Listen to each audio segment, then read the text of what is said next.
क्या इंग्लिश सीखने के लिए पार्ट ऑफ स्पीच ज़रूरी होते हैं? पार्ट ऑफ स्पीच होते कितने हैं और पार्ट ऑफ स्पीच होते क्या हैं? इन क्वेश्चंस के आंसर आपको इस वीडियो में मिलेंगे। ये हमारी इंग्लिश ग्रामर कोर्स की क्लास 3 है। पहली दो क्लासेस में हमने लेटर, वर्ड्स और सेंटेंसेस के बारे में बताया, काइंड ऑफ सेंटेंसेस के बारे में बताया कि क्या होते हैं। तो अगर आपने हमारी पहली दो वीडियो नहीं देखी तो उनका लिंक डिस्क्रिप्शन बॉक्स में मौजूद है, आप वहाँ जाकर उन क्लासेस को देख सकते हैं। इस कोर्स में ना सिर्फ आपको पार्ट ऑफ स्पीच, ना सिर्फ ग्रामर, बल्कि आपको इंग्लिश बोलने के टिप्स और ट्रिक्स बताई जाएंगी।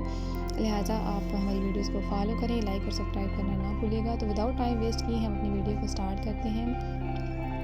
पार्ट्स ऑफ स्पीच, पार्ट्स का मतलब होता है हिस्से, और स्पीच कहते हैं गुफ्तगू, यानी गुफ्तगू के हिस्से, और इसे अज़ाए कलाम भी कहते हैं। पार्ट ऑफ स्पीच को अज़ाए कलाम भी कहते हैं।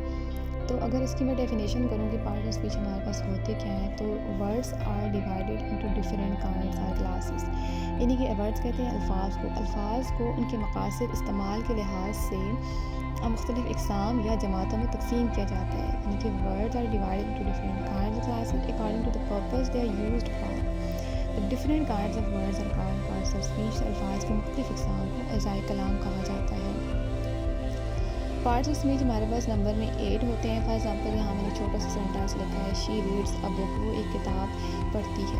ठीक है, शी एक हमारे पास किसको शो कर रहा है, शी एक सब्जेक्ट को भी शो कर रहा है, प्रोनाउन को भी शो कर रहा है।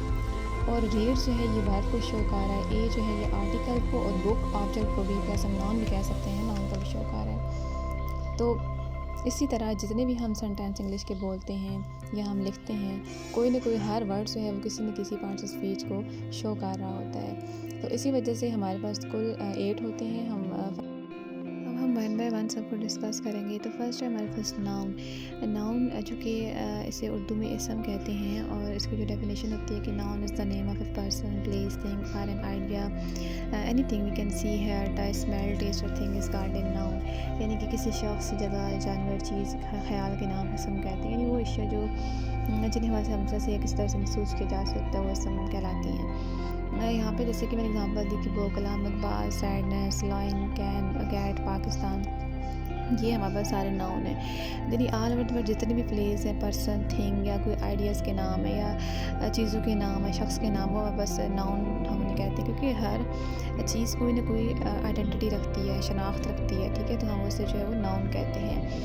तो नाउन बेसिकली नाम है पर्सन का, प्लेस का, थिंग और आइडिया का। इससे हमारे पास प्रोनाउन है। प्रोनाउन कहते हैं एक इसम ज़मीर को, और ये नाउन की जगह यूज़ होता है। Pronoun is the word used in place of a noun, it covers the reputation of a noun. इसम ज़मीर सिर्फ इसम की जगह इस्तेमाल होते हैं ताकि फ़िक्र में तकरार ना हो। फॉर एग्जांपल ये, शी, दे, ये सारे हमारे पास प्रोनाउन है। इस एग्जांपल में यहाँ पे नेक्स्ट पेज पे लिखिए कि सारा is a girl, she reads in the second year. अब सारा एक लड़की है, तो मैं सारा reads in the second year नहीं कह सकती, क्योंकि ये फ़िक्र में फिर इस तरह रेपुटेशन आ रहा है, यानी बार बार दोहराओ जो है वो एक सेंटेंस की मुनासिबत को ख़राब करता है। तो यहाँ पे सारा इज़ अ गर्ल, फिर नेक्स्ट मैंने शी सेंटेंस स्टार्ट किया, जब मैंने उसको कहा कि सेकंड ईयर पढ़ती है, she is a good student, फिर वो एक अच्छी स्टूडेंट है, यहाँ पे मैंने शी का यूज़ किया। She gets up early in the morning, यानी कि हम उस नाउन की जगह फिर हम प्रोनाउन को यूज़ करते हैं। इस तरह हमारे पास वर्ब है। Verb show an action in the sentence और टेल समथिंग अबाउट नाउन और प्रोनाउन, लाइक रीड, राइट, गो, ईट। वर्ब कहते हैं फेल को, यानी वर्ब किसी फ़िक्रे में नाउन या प्रोनाउन के मुतालिक बताता है या काम को ज़ाहिर करता है। इसमें खाना, पीना, सोना, जागना, ये सारी चीज़ें, यानी कि फॉर एग्जांपल सारा खाती है, सारा लिखती है, तो ये लिखना और खाना ये मेरे पास काम हो गए। और यहाँ पे एक इम्पॉर्टेंट पॉइंट है वर्ब का, we can not make a sentence without it, यानी कि जब भी हम सेंटेंस बनाते हैं उसमें वर्ब का होना लाजमी होता है। वर्ब के बगैर कोई सेंटेंस कंप्लीट नहीं होता। नेक्स्ट है adjective. Adjective is a word which qualifies noun और प्रोनाउन। एडजेक्टिव वो इसम है जिसमें किसी इसम की खूबी, खामी, लंबाई, चौड़ाई, मोटाई, ऊंचाई या कैफियत बयान की गई होती है। जैसे अच्छा कमरा, इस तरह ठंडा पानी, या इस तरह like red rose, black pen, long man, ये सारे हमारे पास जो है क्या है, एडजेक्टिव है। इसी तरह अगर मैं यहाँ पे इसकी एग्जांपल दूँ, young man killed the black snake, कि हमारे पास यंग मैन जो है ये किस कैटेगरी को शो कर रहा है। Young man kill the black snake. Young man ने क्या किया कि उसने जो काला स्नेक था उसको किल किया, यानी उसको किल किया। तो ब्लैक स्नेक यहाँ पे खसूसियत बताई गई है। जुमले में यंग आदमी की खसूसियत को ज़ाहिर करता है और ब्लैक सांप की खसूसियत, दोनों इसम सिफ्त हैं, यानी कि यंग भी आगे आदमी की खसूसियत को ज़ाहिर कर रहा है और ब्लैक जो है ये सांप की खसूसियत को, तो ये दोनों मतलब इसम सिफ्त हो गया, ठीक है, यानी कि वो अच्छाई बुराई एडजेक्टिव में बयान की जाती है। इसी तरह नेक्स्ट है adverb. Adverb is a word which qualifies a verb और एन एडजेक्टिव। एडवर्ब को उर्दू में ज़र्फ कहते हैं। ये फ़िक्रे में वर्ब के मानों में इजाफा करता है। एड से ज़ाहिर है एडवर्ब यानी कि वर्ब के मानों में इजाफा करता है या नाउन और प्रोनाउन के अलावा किसी भी दूसरे रिश्ते की वजाहत करते हैं। मसलन कि मैं तेज़ से दौड़ता हूँ, जैसे इंग्लिश में इसकी एग्जांपल होती है ही स्पीक, यानी कि वो बोलता है। स्पीक वो बोलता है, यहाँ तक भी सेंटेंस कंप्लीट हो सकता है, लेकिन अगर मैं उसकी वर्ब में स्पीक मेरे पास एक वर्ब है, इसमें इजाफा करना चाहूँ तो मैं कहूँगी ही स्पीक पोलाइटली, यानी कि वो शाइस्तगी से बोलता है। तो इसी तरह नेक्स्ट है हमारे पास अमूमन ये भी होता है कि एडजेक्टिव के बाद एल वाई लगाने से एडवर्ब बन जाता है, जैसे फास्ट से फास्टली, प्राउड से प्राउडली, स्लो से स्लोली वगैरह। तो एडवर्ब का मेन यही कंसेप्ट है कि इसमें क्या होता है कि विच क्वालिफाइज अ वर्ब और एन एडजेक्टिव, यानी कि वर्ब के मानों में इजाफा करना। नेक्स्ट है प्रेपोजिशन।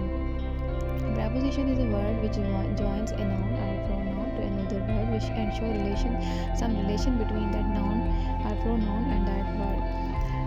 यानी कि प्रोनाउन कहते हैं हरूफ जार को, वो अल्फाज हैं जो नाउन और प्रोनाउन का दूसरे अल्फाज या पार्ट से ताल्लुक़ जोड़ते हैं ताकि फिक्रे का मतलब आ जा सके।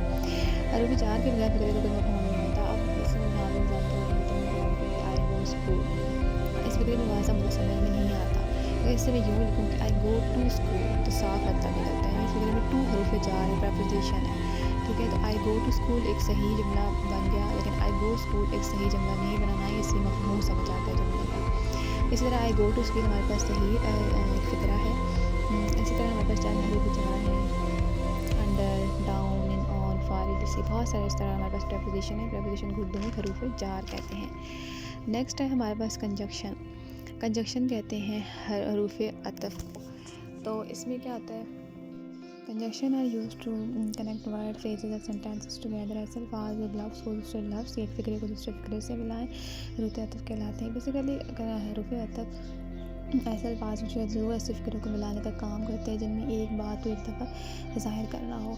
जैसे कि यहाँ पे एग्ज़ाम्पल है कि सारा रीड्स बट ज़ारा राइट्स, कि सारा पढ़ती है बट ज़ारा क्या करती है, वो लिखती है। इसी तरह इस फ़िक्रे में सारा रीड्स ये अलग फ़िक्रा है और ज़ारा राइट्स अलग, दोनों को मफ़हूम भी वाज़ है। दोनों को इकट्ठा करें तो दरमियान में बतौर कंजक्शन बट इस्तेमाल होगा। इसी तरह हमारे पास एक और एग्ज़ाम्पल है, Sara and Zara went to Lahore, तो दरमियान में एंड आ गई, हमारे पास कंजक्शन है। सेकंड है I asked him to help me but he refuse, but हमारे पास कंजक्शन का काम कर रहा है। पहले फ़िक्रे में एंड, दूसरे में बट, हमारे पास हरूफ अतफ़ है। इसी तरह हमारे पास काफ़ी हैं conjunctions, that, so, although, neither, either, काफ़ी सारे हमारे पास कंजक्शन है। नेक्स्ट हमारे पास इंटरजेक्शन। ए वर्ड और phrase that express strong emotion, it's a short exclamation. तो इंटरजेक्शन जो है वो हरफ फिजाइया को कहते हैं, यानी ऐसे अल्फाज जो वक्ती जज्बात के तहत बोलने वाले के मुँह से निकल जाए इंटरजेक्शन कहलाते हैं। और आमतौर पर ये अल्फाज तासुफ़ या खुशी के इज़हार में इस्तेमाल होते हैं, इनके साथ मखसूस निशान लगाया जाता है। तो इंटरजेक्शन को उर्दू में हरूफ तासुफ़ या ताज्जुब कहते हैं। फॉर एग्ज़ाम्पल होरा, इलास, वाओ, ये सारे हमारे पास इंटरजेक्शन है।